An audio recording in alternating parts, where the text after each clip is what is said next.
Yo, what's good, y'all? This is Eric from Shot of Cali. I am back with another video, big dog. Bruh, I hope you guys are staying safe out here with this coronavirus. Chicago is shut down. New York is shut down. LA, all over is shut down because of the coronavirus spreading. It's crazy out here, so everybody's in the crib. Quarantine, you know what I'm saying? Quarantine and chill, you know what I mean? I'm making it. I hope you guys are doing well, man. I got bananas here, you know, got fruit. And y'all know me, I stay with the Oreos, bro. A whole box. Got it from Sam's Club. For about $8, $9, you get 10 rolls in here. Bro, go get you some Oreos, big dog. I'm here with another video. Since I can't do anything else, can't go outside, can't do none of that, why not present y'all a reaction video? Today's video will be, do all millionaires think the same? Being a millionaire is something we all dream of. We all are striving, blessed with wealth. I feel that I'm going to get there eventually. I will get there one day. And if you guys have inspirations of being millionaires, I hope you guys reach y'all levels of success as well. Do all millionaires really think the same? Millionaires, they think of different ways on how to make more money, to generate more money. Once they get all the money, they want to spend it all up. And then there's millionaires who are very frivolous and want to keep it all. Well, let's not waste some more time. So with that being said, let's get into the video, big dog. Yes, sir. Self-made has to be somebody that was growing up broke. I disagree with that. You can mow lawns for a few months and make like a few $1,000s. You know how many lawns I'm going to have to mow? It's a lot of lawns. He's a multi-millionaire. Please welcome Tim Sykes. The key to my success is just working hard, like 18 to 20-hour days every day of my life, and having no life, but having a lot of money. I think it's consistency, waking up every day, doing things that I need to do, not just because I want to do them, but because I have to do them. 3 years ago, I was serving Captain and Coke as a server. I feel like a lot of people think that this happens overnight when it's really been a lot of work. I started a fat freezing business. What? It just grew from doing it for friends and family, and it grew into like a crazy thing. What's up, you guys? It's Graham here. I think it's so important that you live below your means and live frugally and really focus on what's most important to you. I think millionaires get a bad rep and try really hard to serve other people.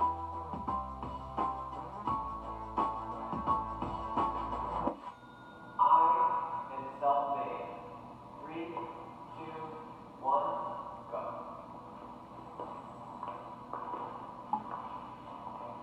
Growing up, I didn't have anyone in my family that was in real estate. I didn't have anyone in my family that had millions of dollars. And so for me, I do remember being like 15, 16 years old, having $20 and working part-time after school and like saving away all that money. And then I used that money to get my real estate license. I barely graduated high school.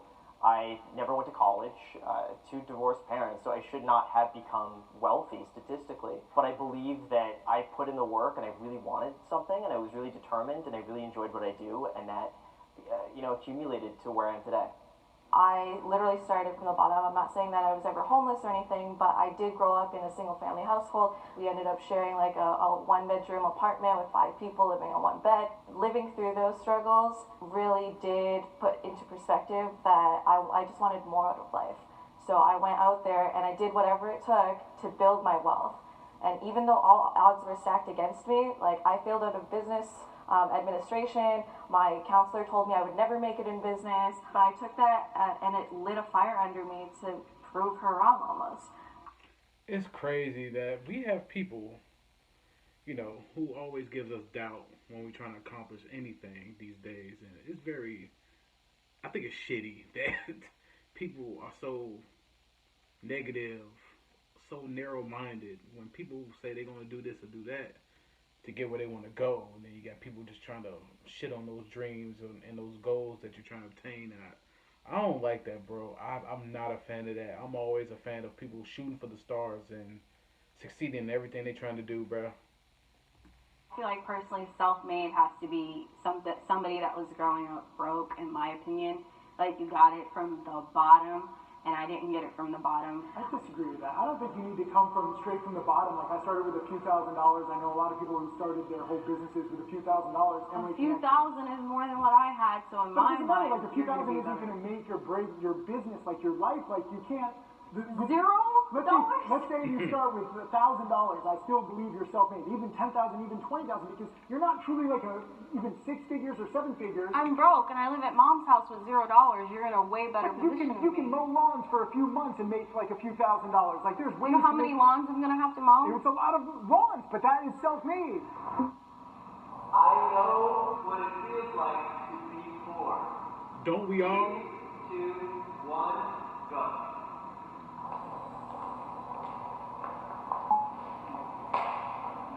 There's a difference between being poor and being broke. I've been broke before, like me and my husband have been broke many times in like our relationship, but we've never been poor. And even like a long time ago when I lived in a 1-bedroom apartment with my family, we were never poor. I mean, I was happy, like I had pudding, we went to like parks and stuff. I never felt poor. When I was 7 years old, I got kicked out and moved into my grandparents' garage, and so I was poor mentally and I was broke financially, and I had to take care of myself at a very young age. So for a decade, I was running a pool company in order to eventually gain the opportunities to ultimately move that ball down the court, obviously. So. But were you happy? I mean, I wasn't, not really, right? Because there was a lot of stuff going on, and like I'm living in a garage and I'm growing up, and I had to not only become rich financially, but also mentally. I know what it's like to have everything. It all starts with up here, bro. You have to think the part. You know what I mean? I do that all the time. I'll be trying to think the part out here.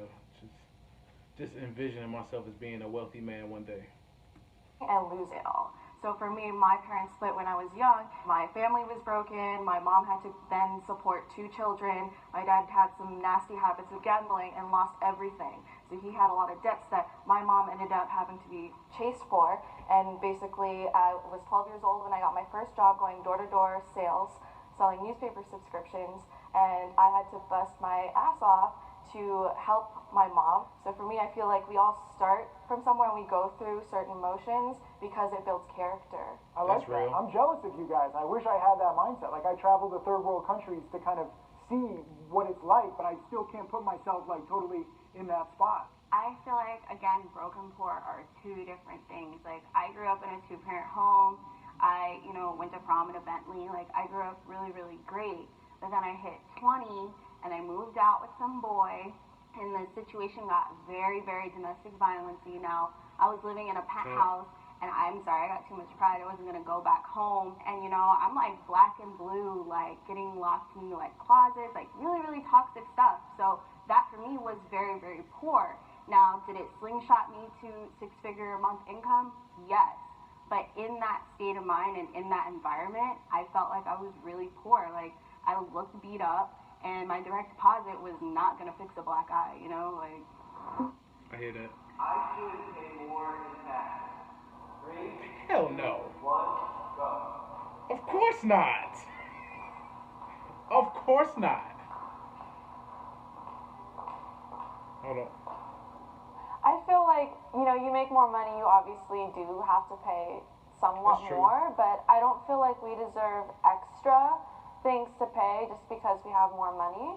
Like we shouldn't be looked to as like a fund, from the government or someone else who just feels like, oh, you have more money, you should pay more in taxes. I just feel like there should be a little bit more freedom with it because it's really, really stressful, and I feel like a lot of businesses fail in the first 3 years because of taxes, not because they're bad at business, not because they're bad at managing money, but because they're not prepared to do everything by the book. I mean, I just don't appreciate it when big companies who sell a lot of their services, like in the U.S., and then they have some like Ireland tax status where they're getting out of it, like Apple and Amazon and these big companies that theoretically should pay billions in taxes while it's us average people who are really supporting the government. I think there should be a little less inequality there. Amazon paid $0 in taxes. Did you see Bezos is donating to Australia for the wildfires? He donated $690,000. Yeah. He makes an average of $200 million per day. Yeah. He put out a whole press release, and I'm just like, come on, dude, like, give a little more. To be fair, I have created a $2 lot of million jobs a for day. people. I actually sell on Amazon, so through Amazon FBA. He's provided an opportunity for people like me to make a living for myself, to be able to start a business, online, and to be able to make internet money. So like to have that freedom, and like whether we think that he needs to give more or not, I mean that's really up to him what he does with his money. I spent an absurd amount of money on something because I can. 3, 2, 1. Some people do. Most of them do. Yeah. Like I said, there's people who My love husband money and there's people who just are got a frivolous. Lamborghini and he had a Mercedes. It was like a 90 grand car and he added like a 200 grand car. And I'm like, why'd you do that? Like you don't need to do that. He's like, well, I mean, I could, so why not? Like I want to, it's fun. I'm like, you can't even drive it to the grocery store. Like you can't use this car for anything. I mean, I grew up wanting cars. Like my whole bedroom was like plastered with cars on the wall. And then when I could actually buy it, it was like it's so fun, right? Well, it's fulfilling a childhood dream. It wasn't even about the car; it was the challenge. Yeah. Then once I had all the cars, the thrill was gone, so I didn't need it. So I think that you should all have like dreams and chase those dreams, whatever they are. Maybe they don't cost that much. But I mean, not everything's materialistic. Like when I started making money, I changed my body. Yeah, I went and that's upgraded what my everyone chest. does. I went and cleared my skin. I went and got a tattoo. I went and got my, you know what I mean? Like, don't get hair extensions. Like, I've definitely purchased things in the past that were cool, and it was because I could. But as time's gone along for me, I've realized so many times that every time I hit the goal or the destination or the target, I realized that the journey was so much more fun. And as I've achieved more success and built more companies, it's almost every time now where I get there and I'm like, man, the journey was actually funner than the destination. I'm kind of over here with you. Yeah, right? Yeah, because, like, I used to buy a lot of bags. I'm not even going to lie. Like, and then once I got there, it was kind of like, I don't have a man, I don't have kids. What am I doing? Yeah, like you envision buying all the things that you want in life. You envision buying cars, clothes, jewelry, any accessories, anything materialistic. You know what I'm saying? The thrill of trying to get there and trying to get to buying that stuff, that was the most thrilling thing for millionaires. But once you get it, once you have it all, you got everything that you wanted. Now you're sitting there like, now what? The question wasn't like, what do you think about what's important now? It's like, have you done it in the past? You can't change your past. If you do, are we doing that changing the future? Like, what do you think about material possessions now? Like, I'll change. I don't need them. But in the past, I've had them. So I've fulfilled my childhood dreams. Now I'm good. Inequality is one of humanity's biggest problems. 3, 2, 1, go.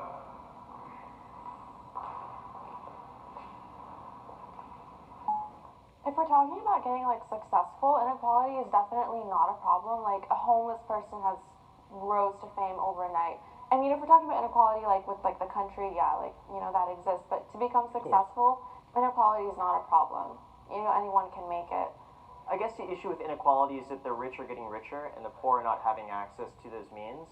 Well, no, because I feel like my husband, he grew up in like the ghetto of LA. Like he had nothing. He worked as a dishwasher technician. And now he drives a gold Lamborghini, and he had a gold Mercedes, and he can buy whatever the hell he wants. You don't need to be like a white guy to make money, Like you don't need to grow up in a rich area to make money. There's opportunities everywhere. Anyone can do it if they want to. But I think when you look at the statistics, though, I think it's definitely doable. Like anybody can do it, but we still are in a day and age where it's still not that common in the grand scheme of things. Like there's still a lot of people that, like you said, the rich get richer and the poor are either staying the same or not really getting that ahead right now. I feel like there's still just a lot of inequality. I mean, like, we're all minorities, and you guys are all white. And then, like, growing up, if you put me in a 4th grade classroom and I say, you say Apple, Amazon, Timothy Sykes, he's rich, and then you're like, okay, show me somebody black, show me somebody Asian, show me somebody Spanish. You're going to be like, it's very Michael limited, Jordan. Right? It's extremely limited. They don't know. We need more examples. My privilege has allowed me to become rich. 3, 2, 1, go. I think the internet democratizes everything. I mean, I learned everything about stock trading on the internet, and many of us take advantage or capitalize on, things that are in the market, and the internet allows us to become experts. Did you say the internet's a privilege, though? No. I mean, you want to get into semantics, like it's a privilege to be alive during this time in history when we have the internet. Just in a sense, if you're broke, you may not have it, so you have to like you can walk. Get free Wi-Fi. You can beg on the street, and you can get. But I have to walk there. It's not a you privilege. could be paralyzed, and you could like push yourself. There's a way to get on the internet. Almost every single person can get on the internet. The internet, I think, allows you to achieve anything, and it doesn't matter if you're in the U.S., if you're a man or a woman? Well, I feel like that's for internet businesses. Like for me, it's more like beauty. Like for example, if I didn't like kind of look good, I'm not trying to be conceited, no one would trust me to like help them look better. Like for example, you're in stocks. That's not really privilege. You learned how to do that. My privilege has allowed me to make money just in that case, just because it's like a beauty industry. That's it. You know. So you can create privilege then too, right? Once you've gained some momentum in life, it becomes easier in a sense, right? It becomes like you look at the exponential growth of success typically, and once you kind of create privilege a little bit, from what I've found at least, it does become a little bit easier. Like once you're there though, I mean, it could take 10 years to get there, but eventually you create the privilege. Doesn't mean you have to start out privileged. For sure, and sometimes it's generational. Like if I was in my mom's shoes and I was actually born in Vietnam and and she didn't take that chance with her family to leave literally everything behind and come over to Canada, I may not be where I am today because she didn't, make that decision to bring our family over. Maybe I would have had to be the one to make that decision for my family, and then it's the next generation that basically built off of that. So it really is situational. It is. People judge me because I'm rich. 3, I'm pretty sure they do. I'm pretty sure they do. Yeah.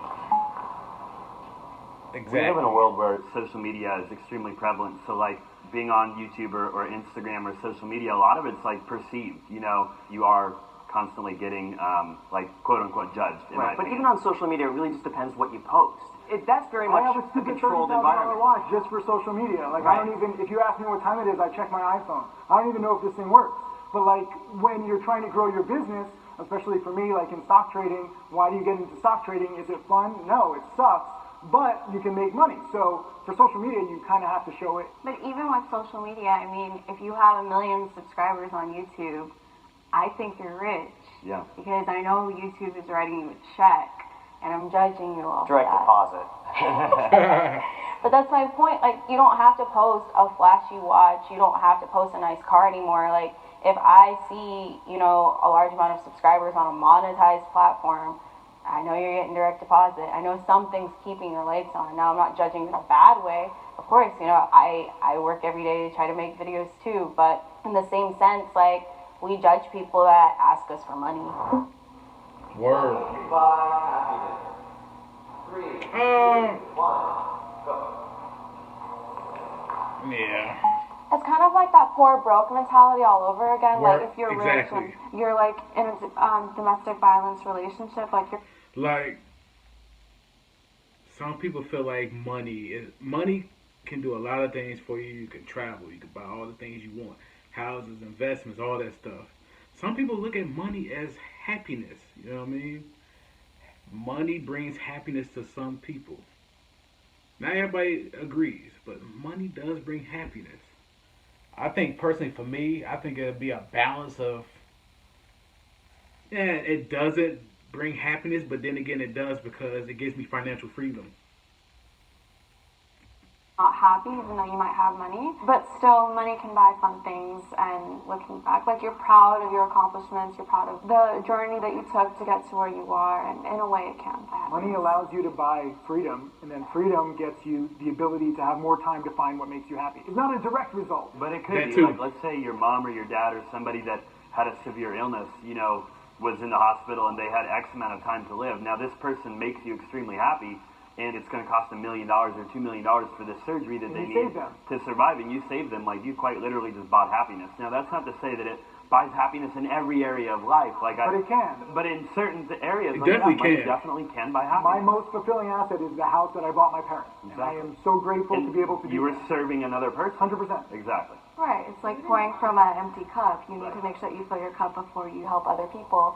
And I think it goes back to donating, or people expect you to give more because you have more, but really it's not selfish for you to want a lot of money or to want that time freedom. Exactly. And it really just depends on your definition of happiness. What makes you happy? And we Right. all find that, I guess, reason at different points in our life. Some people figure it out really early on, and some people it takes them a lifetime to find out what makes them happy.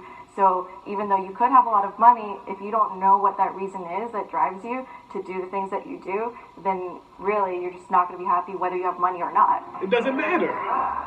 You can have all the money in the world, but if that money that you work hard for doesn't give you any type of happiness that you're looking for, then You're gonna look for happiness forever. It's something in here that you're not satisfied with, that you need to find a way to bring happiness to your heart. But then again, I also agree with that money brings happiness because you can take care of your family. If you got younger siblings, you can put them through school. You could get rid of that financial burden for your parents or whatnot because they took care of you. Money would bring happiness for sure. You know what I'm saying? That's why I said you could be in the middle. Money brings freedom, financial freedom, and being able to live the life that you want for you and your family. You satisfied. It doesn't get better than that, bro. You know what I mean? But this is a dope video. A lot of the points that they were making, I agree with all of it. Like, it's all good points. I agree with a lot of the things they mentioned, and I feel for that. And I hope to apply, you know, the things that they said into my own life and what I want as far as like becoming a millionaire one day, getting that financial burden off my family, and taking care of all my people who I love and care for dearly. So that's gonna mean a lot to me in the long run. But yo, this was a great video. If you like the reaction to my video and the points they were making and some of the points I agree with and that I was making, give this video a thumbs up, and also subscribe to Shout Out to Cali, big dog. Hit that notification bell when we upload. Also, follow me on TikTok. I've been on TikTok this week. Find something to do because during this quarantine, if I'm not doing videos on YouTube, I'm on TikTok. I find it very interesting. It's very fun. Follow me on TikTok at DopeGuy89. That's also my Instagram name. Follow me on Snapchat at Dopeness_89. And let's connect, big dog. This is Eric from Shout Out to Cali, and we gone. Yes, sir.